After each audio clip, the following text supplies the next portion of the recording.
নমস্কার বন্ধু, আমার চ্যানেলে সকলকে জানাচ্ছি স্বাগতম। আজকের ব্লগটা আরম্ভ করছি এখান থেকে। বাজে এখন সকালে 6:45।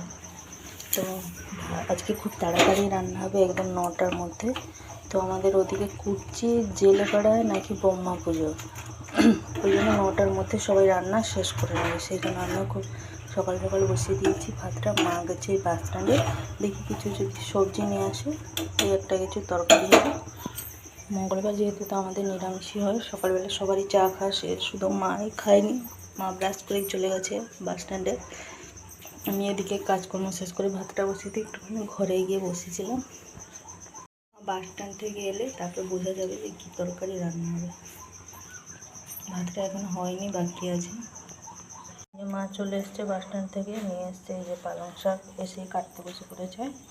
পেঁপে, পটল, আদা, রসুন, আর নিয়ে এসছে লাউ। লাউটা কাটার পরে বোঝা যাবে। যতবারই 2-3বার আনা হয়েছে, 2-3বারই বুড়ো বেরিয়েছে, খাওয়া যায়নি, ফেলে দেওয়া হয়েছে। দেখা যাক আজকে লাউটা কেমন হয়। পালং শাক চচ্চড়ি হবে আর লাউ তরকারি হবে। পটলগুলো নিয়ে এসেছিলো, এই যে একটা পটল দেখুন, আমি এটা হাতে ধরে বসেছিলাম। আমি বলছি মা এটা কাটবে না, কি সুন্দর দেখা যাচ্ছে দেখুন।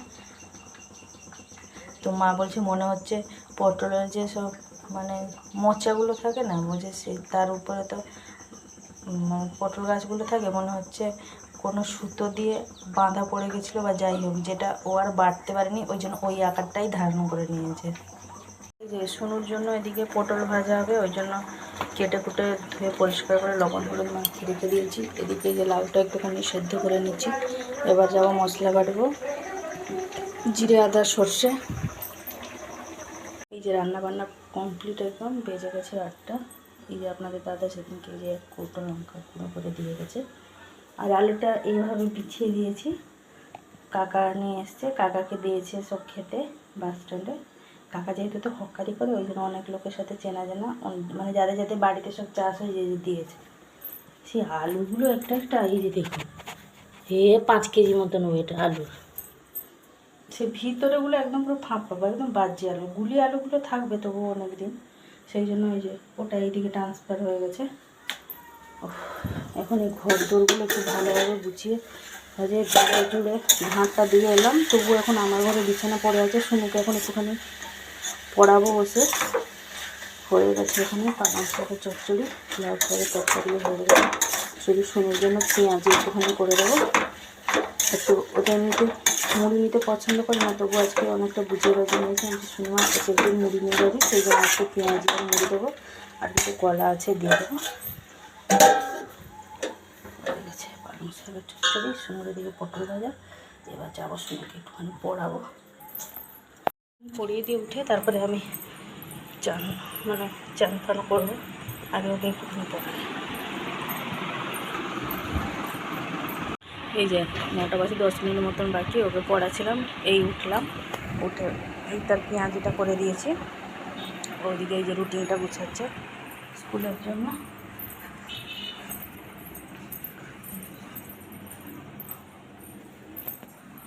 আমি এদিকে এই যে বাসনগুলো, টুকিটাকি বাসনগুলো সব মেজে নিয়েছি। 1 বালতির মতন আবার কাপড় বেরিয়েছে। এখনই চান করবো, কেচে নেবো। আজকে কী কী তরকারি হয়েছে, এই যে লাউ আলু বড়ি দিয়ে একটা তরকারি হয়েছে। এদিকে সোনার জন্য হয়েছে পটল ভাজা, আর যে পেঁয়াজি নিয়ে যাবে টিফিনে। এই যে পালং শাকের চচ্চড়ি, এগুলো হচ্ছে আমাদের আজকে দুপুরে লাঞ্চের মেনু। এই যে বসেছি সোনুকে খাওয়াতে, 9:45 বাজে। সোনু এই যে পুরো একদম রেডি হয়ে জুতো ফুতো পরে বসেছে খেতে। পটল ভাজা, পেঁয়াজি, পালং শাকের চচ্চড়ি, লাউ শাক তরকারি, আর দিয়ে দিয়েছি মুড়ি, পেঁয়াজি আর 2টো কলা। তার টিফিনও প্যাক করে দিয়েছি ওই যে ওখানে। আমি নিয়ে নিয়েছি এই 2টো পান্তা ভাত। শুনে যে তরকারিগুলো সব ছেড়েছে, এই দিয়ে কাঁচা লঙ্কা পেঁয়াজ দিয়ে পান্তা ভাত দিয়ে খাবো। খেয়ে নিই, তারপরে সোনাকে দিতে যাবো। প্রচণ্ড খিদে পেয়ে গেছে।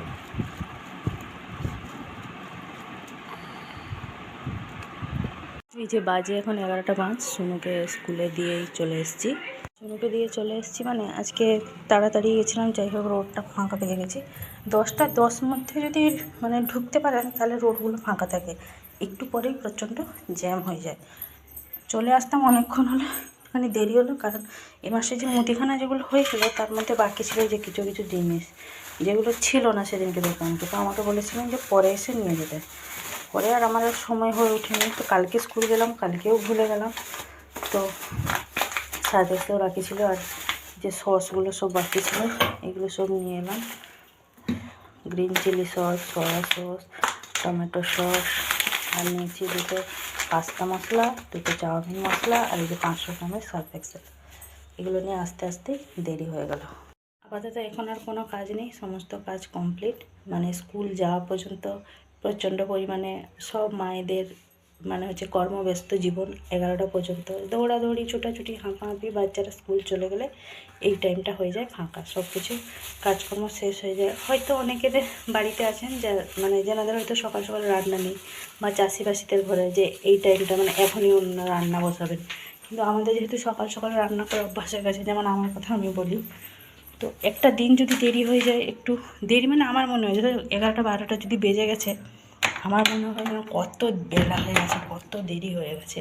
কিন্তু দেখবেন প্রায় ঘরেই ওই টাইমটাই উনুন ধরানো হয়, তাই না?